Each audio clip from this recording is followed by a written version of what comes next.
What happens when a global war ends not with peace, but with a flawed treaty that simply sets the clock for the next conflict?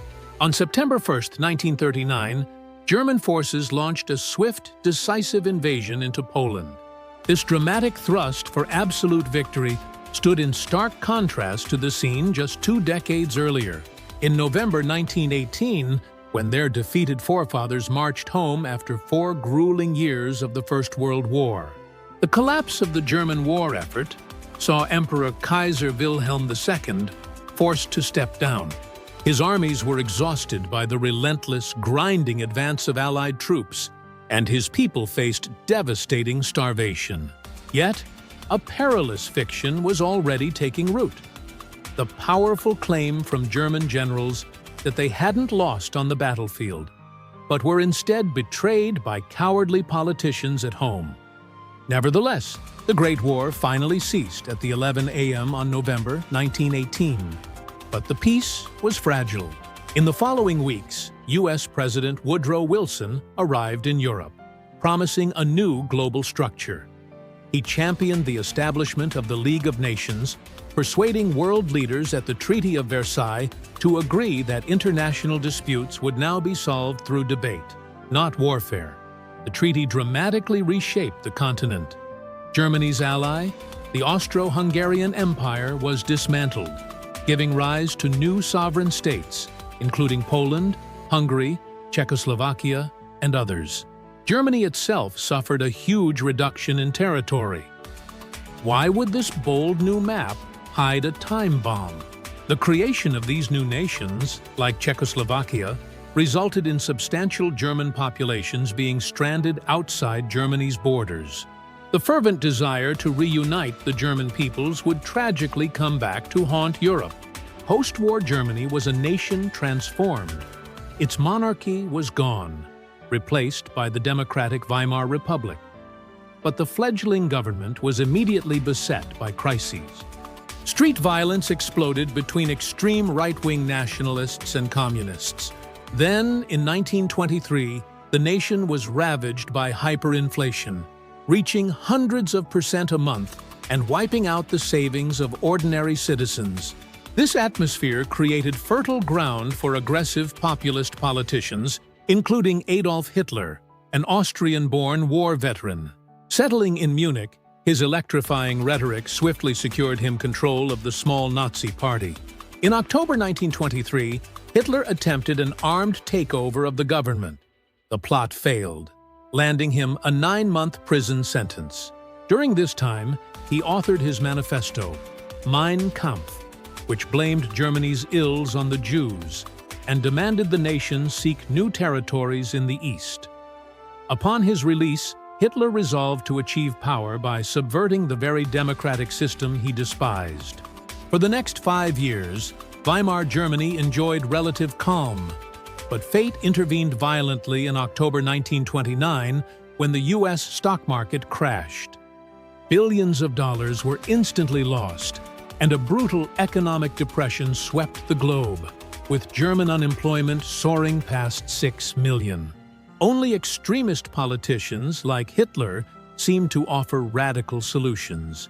By 1931, the Nazis swelled into a true mass movement, complete with the nearly 3 million-strong private army of SA stormtroops. In the 1932 elections, the Nazis became the largest party in the German parliament. When Hitler refused to join a coalition, the government was paralyzed, forcing President Paul von Hindenburg to name him Chancellor in January 1933. Could this political move have been the fatal turning point? Within a month, the Reichstag building itself mysteriously burned down. Hitler seized the moment, demanded emergency powers, and used them to ban all other political parties. When Hindenburg died in August 1934, Hitler declared himself the Führer, absolute leader of Germany. Initially, Hitler focused on rebuilding the economy, but secretly, he was funding a massive rearmament program strictly forbidden by Versailles. He tripled the army's size. Then, in 1935, he made his first open violation of the treaty, unveiling a brand new air force, the Luftwaffe, boasting 2,500 planes, more than Britain or France possessed. Unemployment plummeted, and the Führer made his first expansionist moves, reoccupying the Saarland in 1935, followed by the Rhineland in 1936. Many believed Hitler was merely reclaiming territory justly belonging to Germany. Neither Britain nor France formally objected. Yet, ominous signs were clear. The 1935 Nuremberg laws stripped Jews of their German citizenship. The first major threats to world peace, however, originated not in Germany, but in Imperial Japan. Despite being an acknowledged world power, Japan faced a critical shortage of natural resources.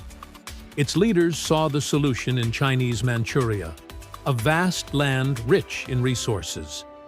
Japan had to move cautiously to avoid rousing the dominant power in the Pacific, the United States.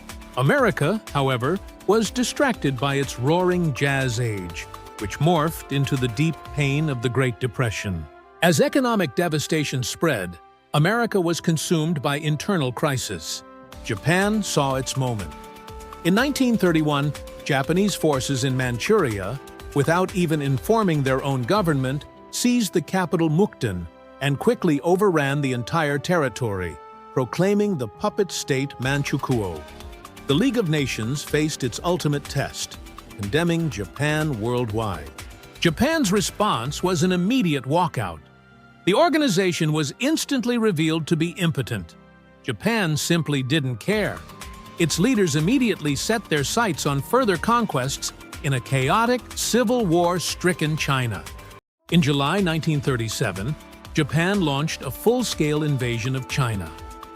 The Chinese fought back fiercely, but the Japanese responded with exceptional brutality, culminating in the Nanking Massacre of December 1937, where an estimated 300,000 civilians were massacred. The Japanese even targeted British and American warships, sinking the American gunboat Panay. Yet, fearing war, the Western powers refused to intervene. U.S. President Roosevelt's proposal for a naval blockade was rejected by Britain, leaving China to fight on alone. Why did the democracies fail to act, even when their own ships were sunk? The reason lay closer to home, where Benito Mussolini, the fascist dictator of Italy, presented another threat. Mussolini, who gained dictatorial powers in 1922 after his march on Rome, had rebuilt Italy's armed forces into a powerful force.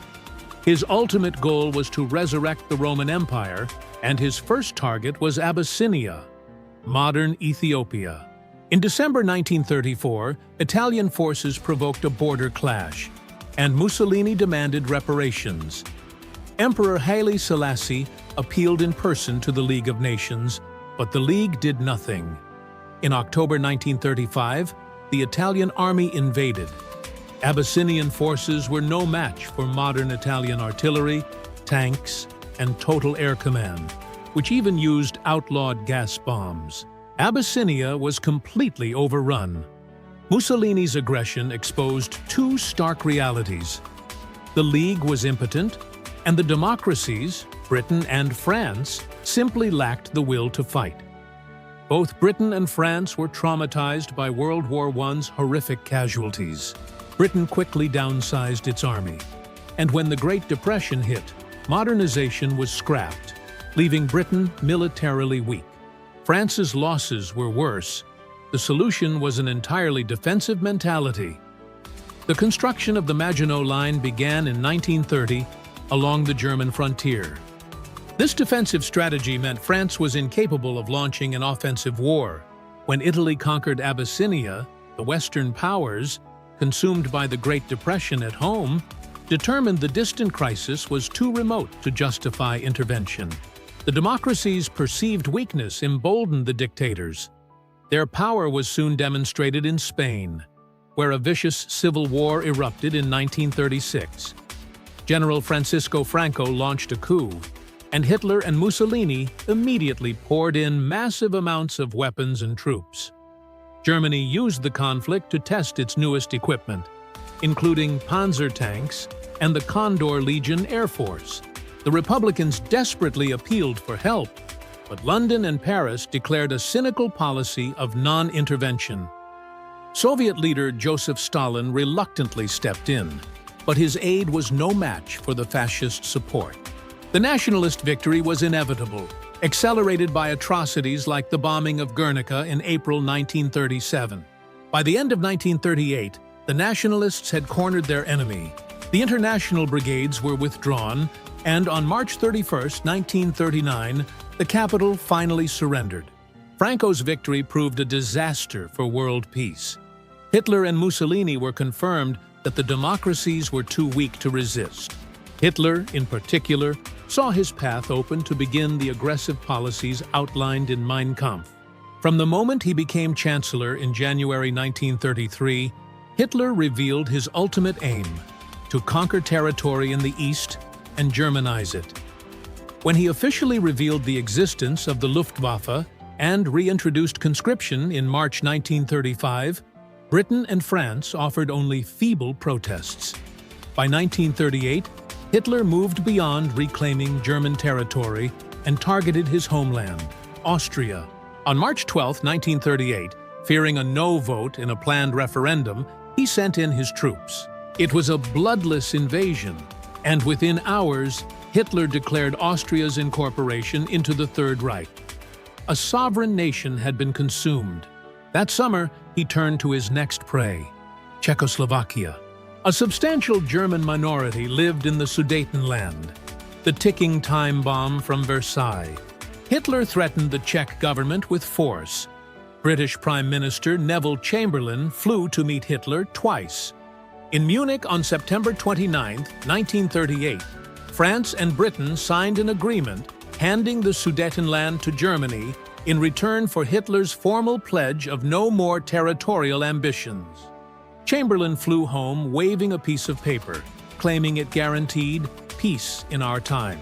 But was the promise worth the paper it was written on? Hitler was already sizing up his next victim, Poland. But first, he needed to finish his business with Czechoslovakia. In March 1939, he forced the Czech government to submit, and German troops marched into the rest of the country unopposed.